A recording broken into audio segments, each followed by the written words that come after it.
Yeah, it might be easier with the left foot. Yeah.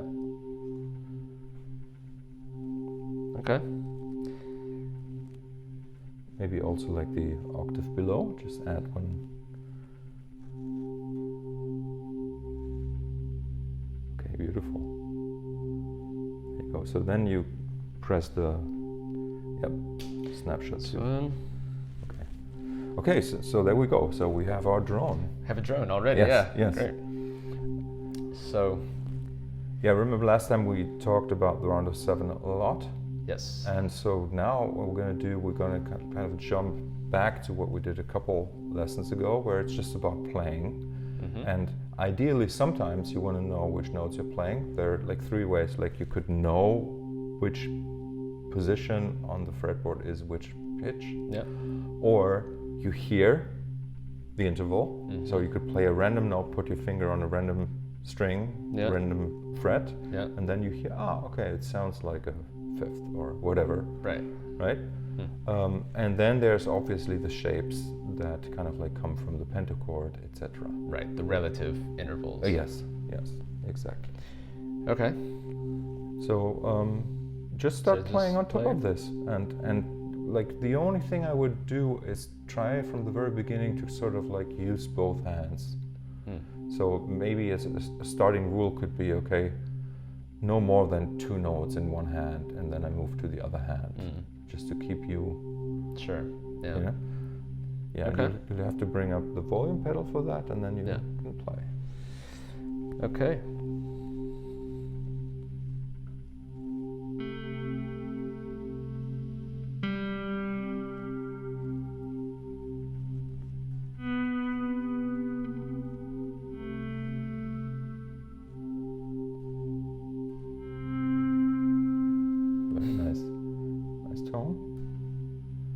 Vibrato already. Great.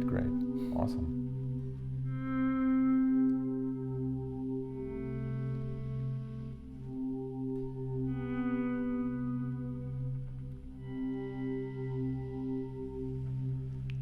So since this is a clean sound, there's not much noise, and you can leave the volume pedal up and play notes with attack also.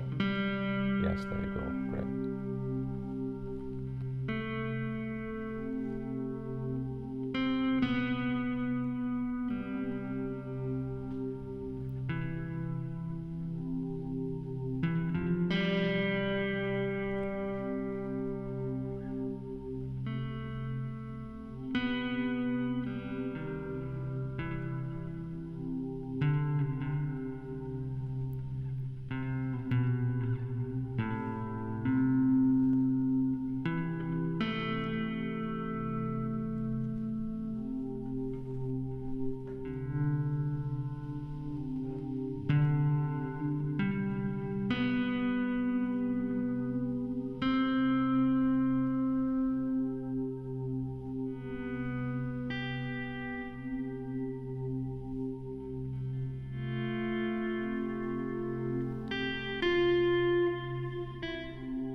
Very nice. You see, so this already was making music.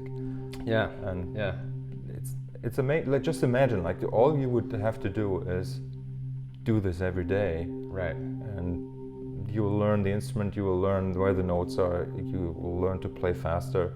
You know, you wouldn't really have to practice exercises. But you know, we want to tackle things from all directions. Sure. Right? Yeah. Yeah. Cool. So now let me just show you. We just give you like a distorted tone. So now this will be this just with the rat. Yeah.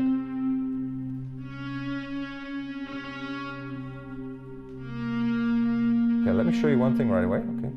Yeah. So when you're using the right hand to play those 3 notes that you just did, feel free to use the left hand. Just relax it. relax the fingers, and do something like to this. mute. Yep. Yes.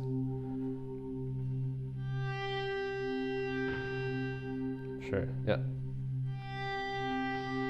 You see, it's very sensitive, because the distortion obviously compresses the signal a lot, and right. Yeah. So we're losing a little bit of volume here. Let's let me bring the gain up, the level up.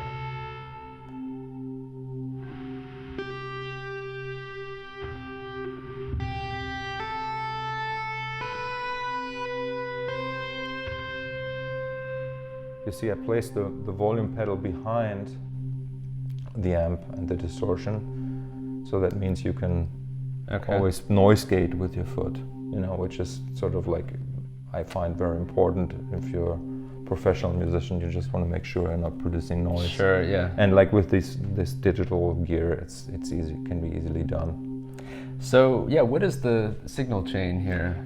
It's quite simple. It's just a little bit of a compressor.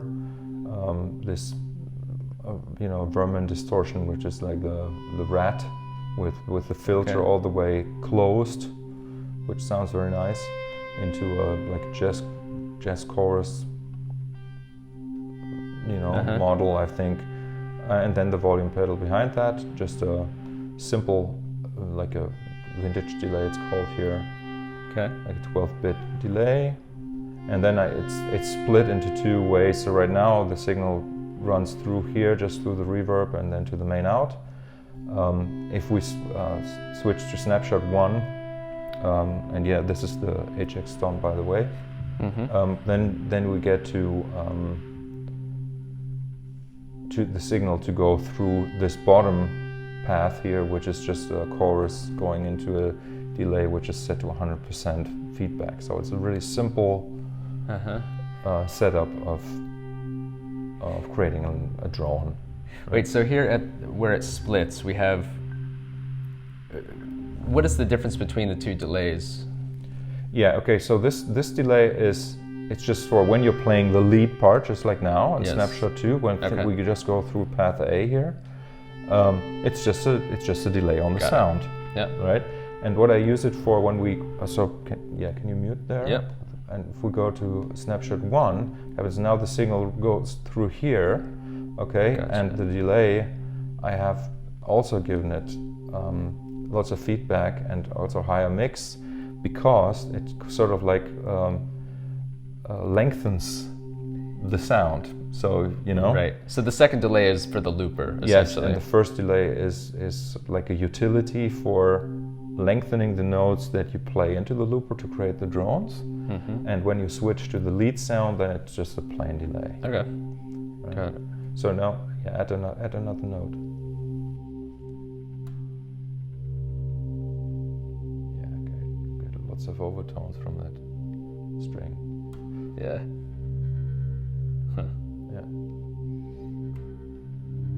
Yeah, nice. Okay, just leave it at that. So now we have a C and G, right? Right. Okay, and we go to snapshot 2 now, and now you can, and I'll turn off the distortion, and you can play cleanly on top again. Maybe switch to minor now. So try C Dorian.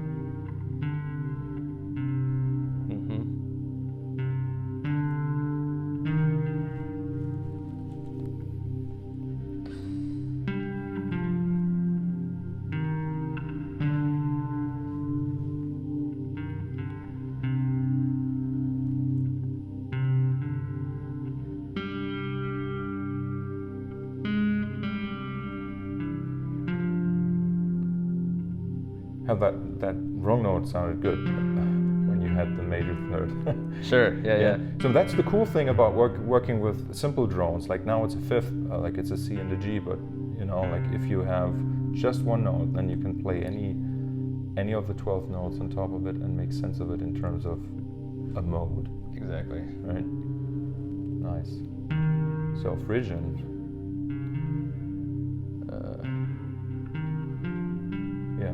Yeah.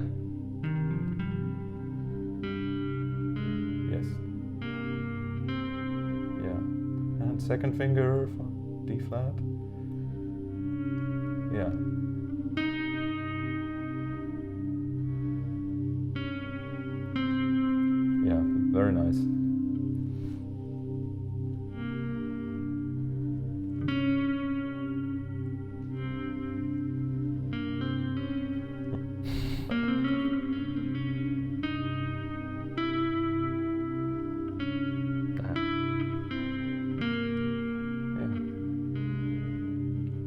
Yeah, and the spirit is to explore, right? You just want to explore. Go, where are the notes and.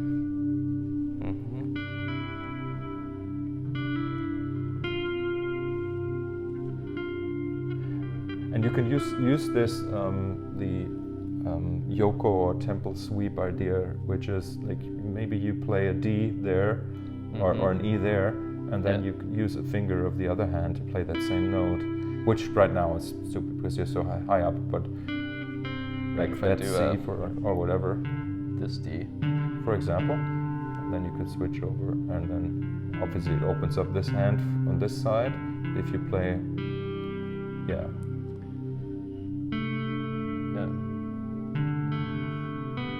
Yeah, if you now take the left hand and put the first finger there, yes. Oh, so you see, so that way you can change positions and say go between different regions of the instrument. Makes sense, yeah.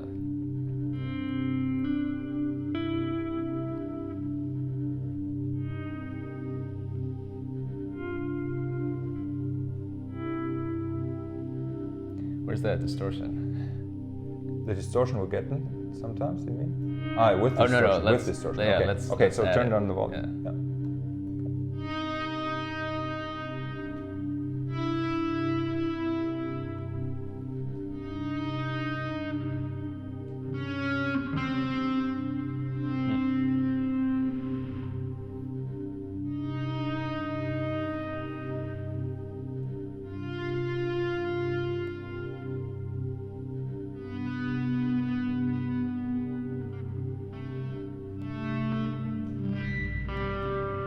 Oh, that's cool.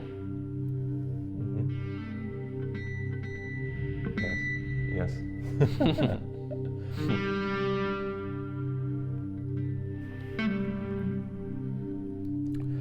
So right now, yeah, nice with the harmonics there. Yes. Yeah, that's the way the harmonics work on this instrument. So if you just keep tapping this note, just like two quarter notes or whatever, or even eighth notes, ding, ding, ding, just that one note. Yeah, and now just move, as you do that, move. And it's not just on the frets, it's also in between sometimes, because, so just put your first finger and move it up and down.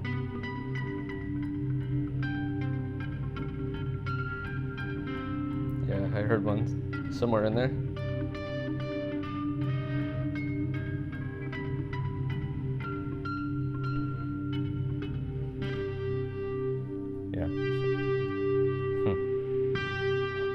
Okay, so try just for a moment to be less tentative. Okay. Just play, see what happens. There are no right or wrong notes. Just move your fingers and see what happens. Yes, great.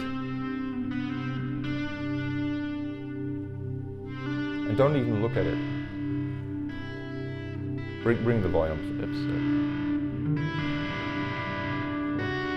Nice.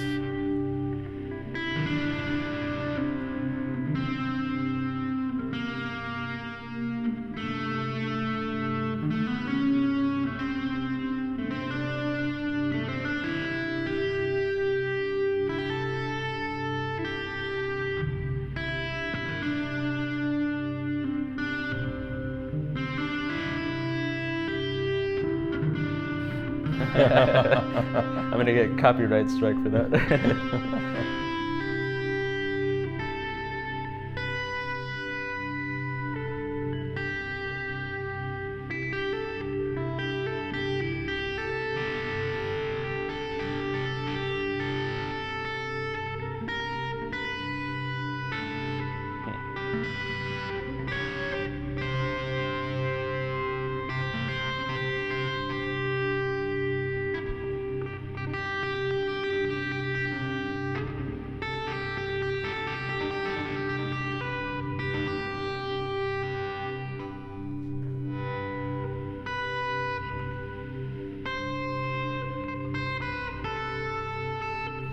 Yeah. So you see, like one thing is that will start to be important is that you kind of like need to remember. I used the holding a baseball bat in your hands. metaphor at some point. Like right now, you're just kind of like playing those single notes, and you're lacking contact with the totality of the instrument. So to practice that, even, you know, just hold it like a baseball bat. Like that. And then play a little bit, and then kind of like find your way to relax into this situation where fingers don't always need to be super controlled and tight, right? The idea is that you're like, well, while one hand plays, the other can mute, and stuff like that, and play on lower strings.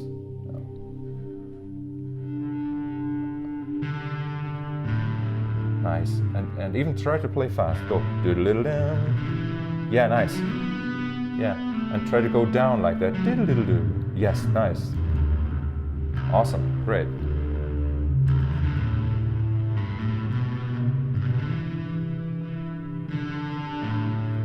Okay, try to play 2 notes in the left hand.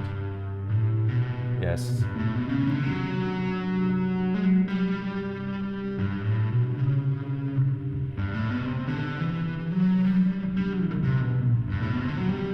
Yes.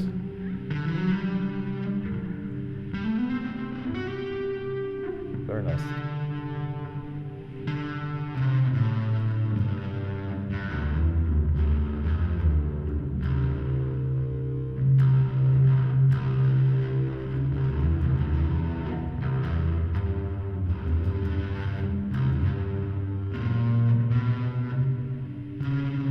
There it is.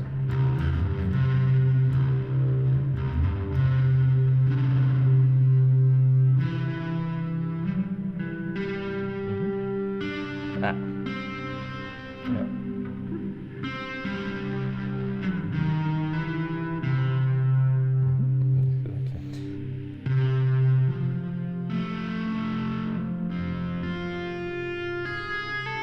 Yeah.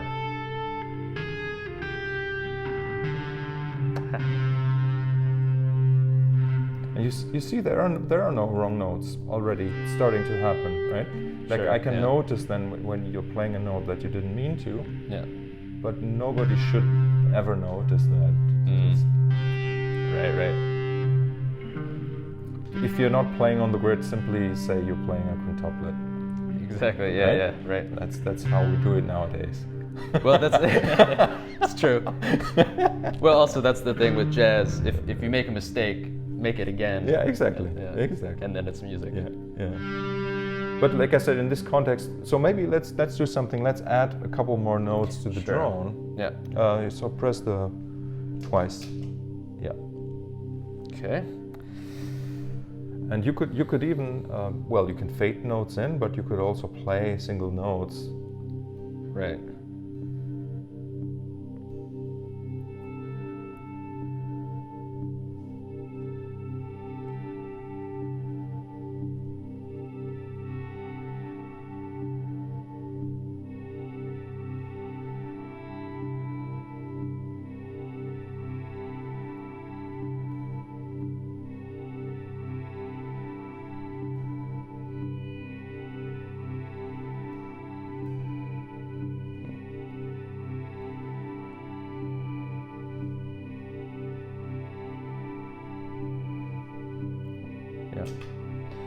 Okay. And let's do clean again. Yeah.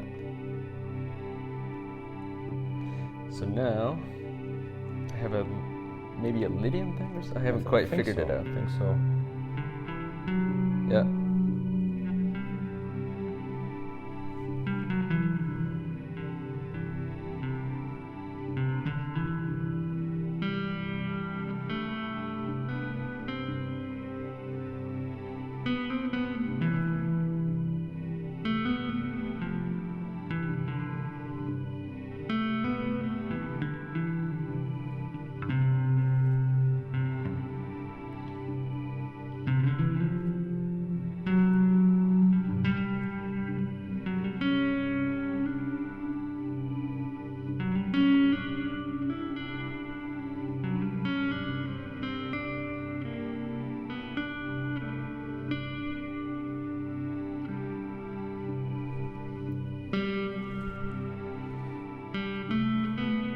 So really, you see, there's not much I can do for you.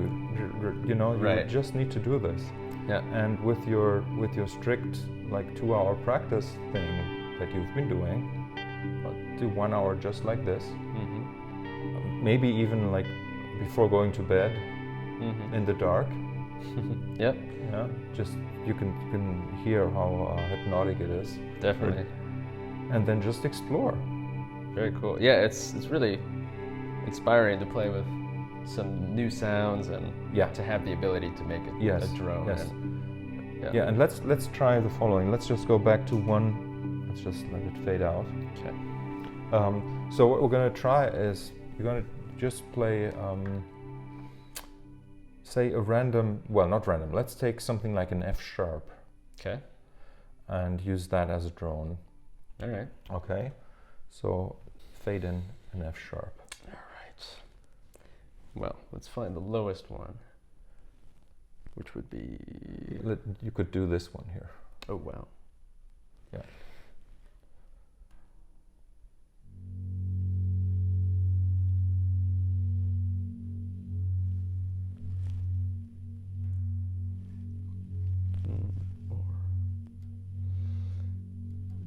Play the higher octave, or you can do that one also if you want. Yeah. Just one more the octave from that. No, that's not it. That's an F. Yeah.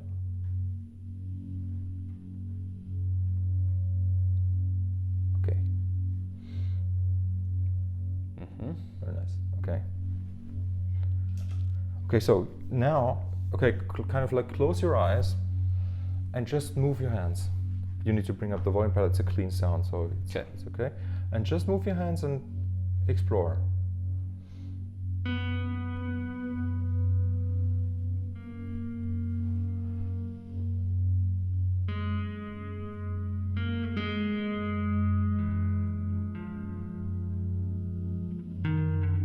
Okay, so you see like that one wrong note you just played. Resist the temptation at the beginning at least to correct it. Kind of like embrace it, just listen to it. What sound is it? And then maybe you just have to rearrange your expectations and realize, okay, that wasn't blah blah blah, it was a blah blah blah. Right. Okay. Right? Okay. All right. So you don't need to watch the instrument at all, and you can already tell your hands are already measuring. They are sort of already able to.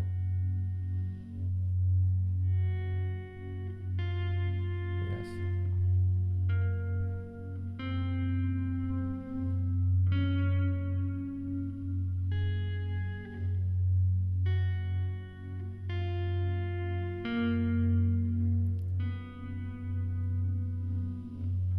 Here it may help, like when you're not looking. Also, if you play a note with the right hand, try to find that same finger, say the middle finger of the right, try to find it with the middle finger of the left hand, and then switch over to the left hand. And then even play that same note again. Okay? Yes, very nice.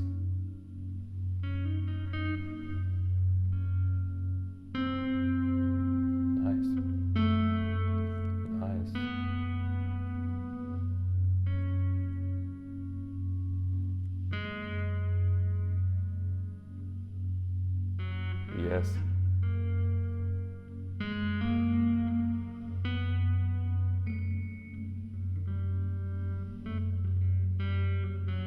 Yes. Yeah, great. You see, like you're already listening now, you're not using your visual much anymore. Yeah, but like I said, just resist the temptation to react immediately. Just allow a little bit of time to understand what's happening. And then you can just slide to the note that you think is better, even, right? Yeah.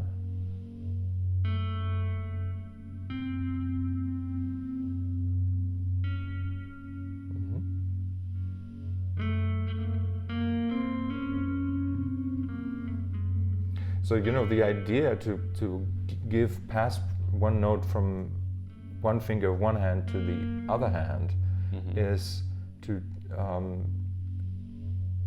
to learn where both hands are. Right? Mm-hmm. So you're focusing on the right hand, and then you know you have your hand full, and mm-hmm. you know that which intervals you can find it within one hand. But then having this hand somewhere else, you don't really know where it is unless you look. But we don't want to look. So in order for this hand to get informed, you can say, okay, I'm hearing this note here. So is this the middle finger? And I can also put it here. So then this hand knows where it is. Gotcha. Yeah. Right. And so it's sort of like, and once if you practice this over and over again, both hands will kind of like know where they are, even if they're not in the same space. It's kind of like it's difficult to explain, but sort of creates like an overarching mental concept of space on the fretboard. Gotcha. And the pentachord concept also helps you, because just imagine you play that note with the first finger. Yes, great. Okay, so all you need, you could do that, or alternatively, you could place the pinky of the other hand underneath. So you can you leave that finger. So rather than putting it in the same fret, you can put it in the adjacent fret. Right. Right. Because that gives you the pentachord position, covering 8 frets on a string. Yeah. So you know that from first to fourth finger will be a half step down. Yes. Mm-hmm. Right. Yeah.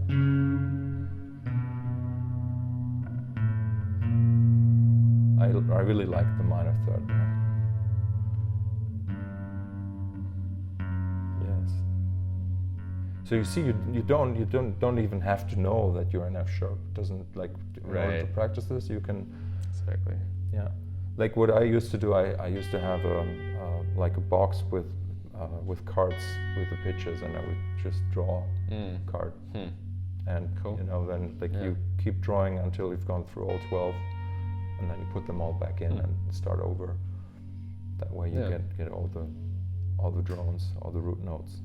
That's a good idea. Okay, so beautiful. So just play now. Don't think, just move your fingers. Yes.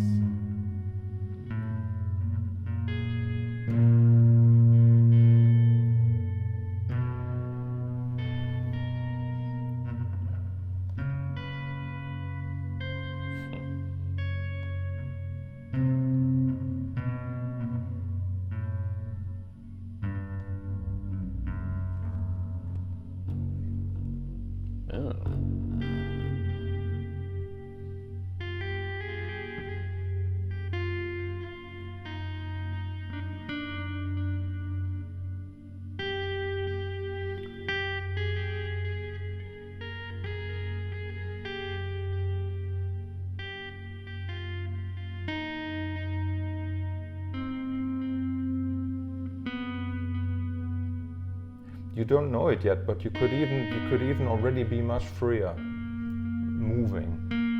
Just move. Maybe use the following rule. So slight movement of the hands at all times. Right? You don't even want to be in one position. Just move, just like the sun exercise. Remember? So just keep both hands. So let me up. Just keep both hands move like this. Okay. And then occasionally you just play a note. Let's say you alternate between the hands. So. Play a yes, now a note with yes, and keep moving, and now with yes. Nice. Do you see what's happening? Amazing.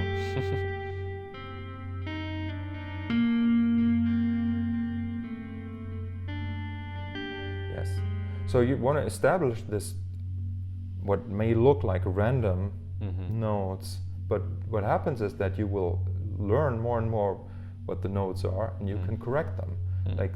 Like what I believe to be the origin of jazz is not somebody applying a system, but people playing and discovering a sound, which kind of like uses up to that point like unknown resolutions that we hadn't used before, at least in Western music, right? So the system comes after. Yes, and it should be the same for you as an improviser. If you discover your own voice, right? You do want to become aware of your system so that you can add to it, right? But when you're starting out, just let your body do the talking, really. All right. Maybe try something like, okay, so with your drummer mind, okay, try to play, just maybe find an F sharp with the left hand and lower one. Let's just say low F with the left hand. Yes, okay. So and try to play some like a rhythmic pattern there, just like something very simple with the left hand.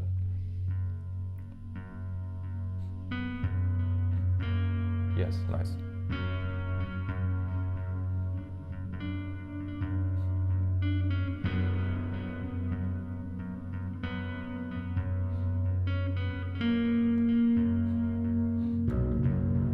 Just keep on with one note for the left hand for now.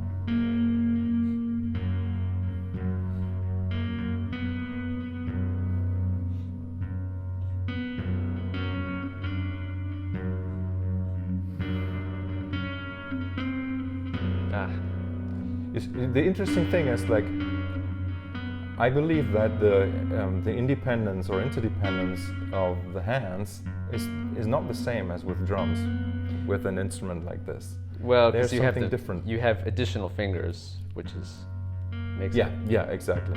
So yeah. So, but what you could do is you could even say, okay, with the right hand, I'm also only going to stick to one pitch. Okay. So if you do like your dum dum dum dum with the left hand, right? You can try to just even play like just like half notes or quarter notes. Yeah, great. So start with something like that. Yes.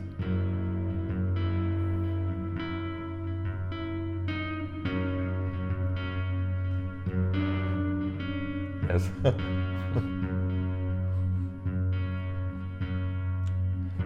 You're also getting like a melodic and harmonic interaction of the elements rather than just the rhythmic interaction. Yeah. And that's can sometimes be nice.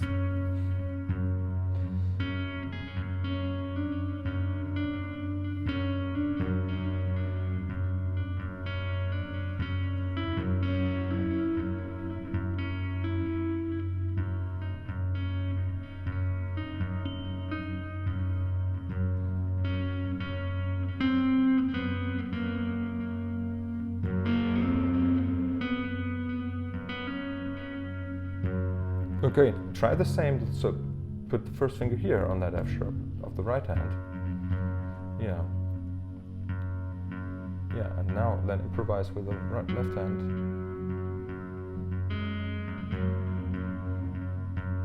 So try the same. Okay. Down. Yeah.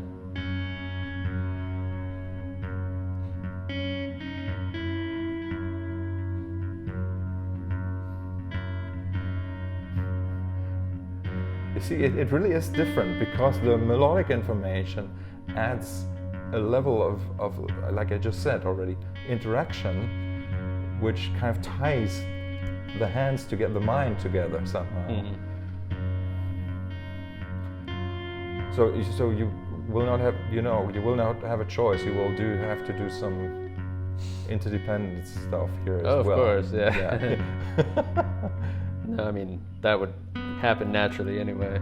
Yeah, of course. Yeah. No, I'm just surprised myself a little bit because I kind of knew that it's not the same thing, but I wasn't exactly sure what the difference is. But now I'm getting a sense about this, like I say, this harmonic melodic interaction that's happening. That sort of puts impulses of like unifying the points at which harmony or melody and bass meet. Which I don't know. We'll figure out. It's great to have you as a guinea pig. Definitely. Okay, so now like the idea would be try something like that, but then occasionally change between the roll of the hands. So let's say you start with the F sharp in the left hand, you play a few notes with the right hand on top, then you change over, right hand goes nice.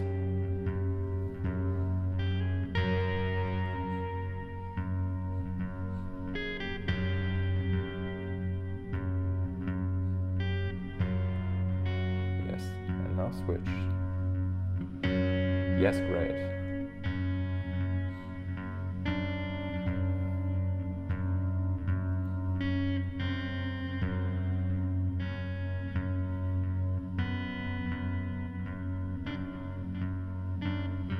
And switch back.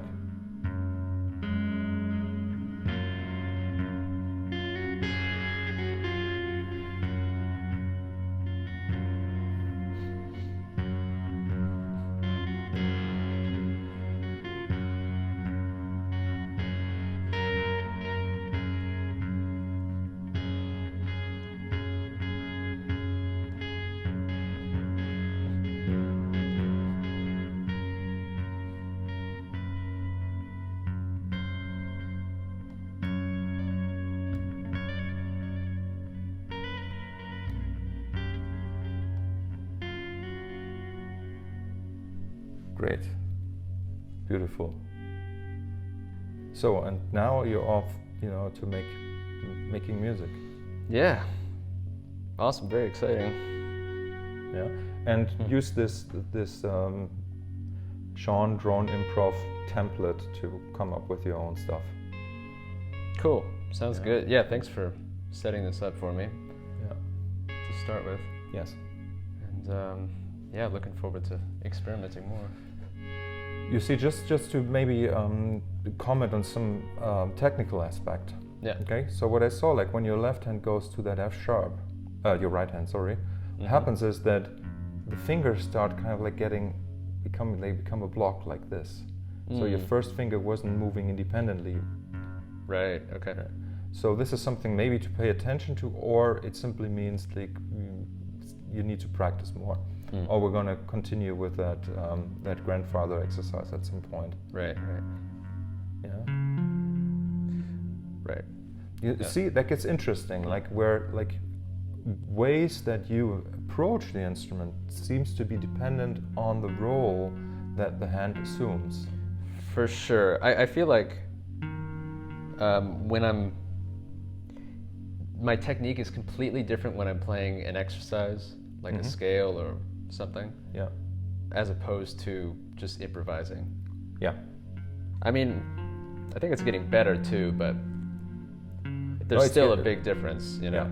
No, it is. Well, it's not only getting better; it's already great. It's already very good. It is very good. But this was just a surprise, like where that hand kind of took that one and suddenly it became the claw. Well, it's because I'm playing it like a drum, probably. Yeah, probably. I mean. Yeah. I'm not used to having to move the fingers independently. Yeah. But then, as you know, like we always have the tool of the daughter idea, the daughter exercise, which is, okay, if I repeat a note, I'm not going to use the same finger twice in a row. So you would you could go back between first and second finger on that F sharp. Try that with the right hand. Yeah, like that, or with the right hand where the actual problem was. So you see, then you're kind of like already forced into relaxing here. That's true. Yeah. I mean, it's not tense. I don't know if it's a problem if I'm just playing one note, but I do see that I should. It's really interesting that you say that, because I can see what I would, from my perspective, I would say you're tense. From your perspective, you're probably not. I agree, because that's kind of like your level of activation, let's say, or your level of control of your body as acquired by playing something very physical, which is the drums. Right. So here, the energetic level is way lower, or can be way lower. Right. You still want to have that same control, yes, but at the same, that's why this instrument is so much harder than it looks, because you kind of like have to bring together these opposing worlds of total anal retentive control, right, and absolute relaxation. Sure. Yeah. I mean the tone that you have, and I don't mean the sound from the instrument, the muscle tone that you have in your fingers and in your arms and your whole body is super strong, right? But with that strength comes comes this activation, I would call it. I don't want to call it tension. Sure. Right. Yeah. But the idea is to kind of let go of the activation also. Like for example, if you play with your first finger, you can just think, okay, I want to relax everything else. And you could also experiment by just trying to stretch the other fingers a little. Yes, like that. Right. And move them like, yeah. Yeah, it's interesting. It might be from just decades of playing the drums. Like this is completely relaxed. Yeah. That's the default position. Yeah, yeah. Yeah, it's great. Yeah. But yeah, I'll pay attention to it. Yeah. Well, it's like see it as like this idea of shaking off the tension or whatever it is. Okay. Yeah. Yeah. But you know, like when we started doing this today, and you had this amazing vibrato right away, it was great. And you're doing it right because the vibrato, as far as I'm concerned, I like the vibrato that goes a little along with the string. You can also do like the guitarist kind of style, yeah. Which both works here. And actually with this instrument you also get certain kind of vibrato and bendings that you don't get on another guitar instrument. Well, you can also do it, but because you can, for example, you can play a note here, say you play the D here, for example. Yeah. Okay. And you can bend with the other on the other side, and you can bend on both sides together. You can do like interactive. You can do in opposite directions, like that. Yes, and you can, for example, you can do a fast shake here and a slow shake there. You have to hold both down. I don't think I have the vibrato coordination to do that yet, but yeah, just see it as a bending. Okay. So like bend here, yes, fast. And then as you bend fast here, you can slowly pull this guy up. Oh. Huh. Yeah. And this is unique, pretty unique to this instrument. That's cool. Huh. Try to bend this up like, okay, so vibrato from this hand. So play here, then vibrato from this, and then pull this one up. So, yes. Yes. Okay. Yeah. Interesting. Yeah. Very cool. Nice. Yeah. Yeah. Very good. So let's just leave it at that for today. It's great. This is awesome. Yeah, definitely. How did the practicing the round of 7 go? Good. Yeah. Yeah. I mean, we can look at that too if you want. Yeah. Let's just take the delay off here.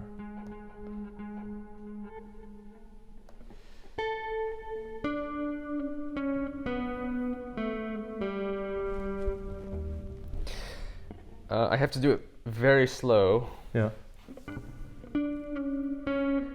You know, I can play the scale probably twice as fast as I can do the arpeggios. Yeah. But yeah. Start on the C. That is C is the string higher. Oh, right. Yes. Yeah.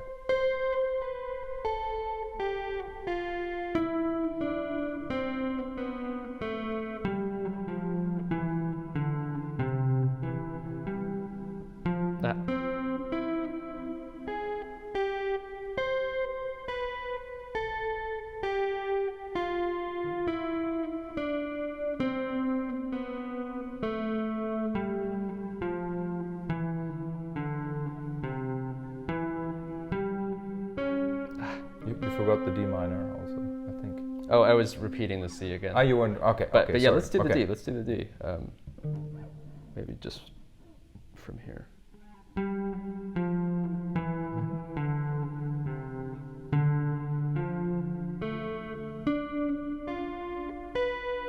Oh.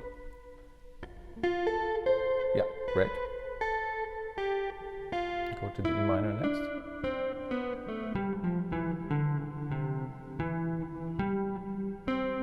No. Great. normally when I'm practicing, I would do that slow too. Yeah. But F.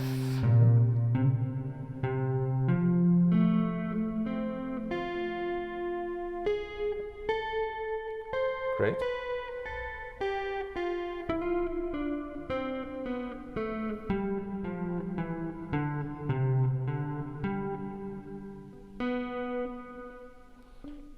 Yes. Great.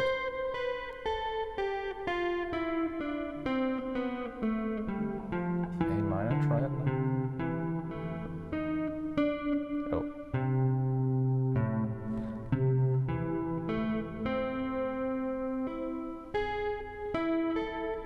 Yes. Mhm.